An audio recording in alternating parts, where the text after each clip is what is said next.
দাঁড়ান দাঁড়ান দাঁড়ান, এই ঘাস উড়েন না। এই জানেন না যে এই যে ঘাসের ভিতরে এই যে বর্তমানে এই যে একটা সাপ বেরিয়েছে রাসেল ভাই, আমি জানি না ভাই।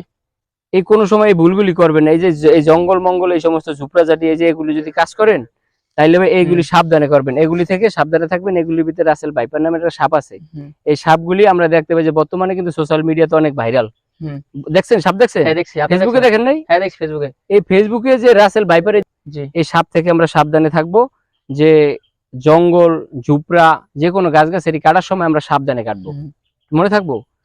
কারণ বর্তমানে কিন্তু অনেক জায়গাতে আমরা দেখতেছি মানুষকে কামড়ায়, এই সাপটা মানুষকে কামড় দিলে অতিরিক্ত 4 ঘন্টার বেশি বাঁচে না।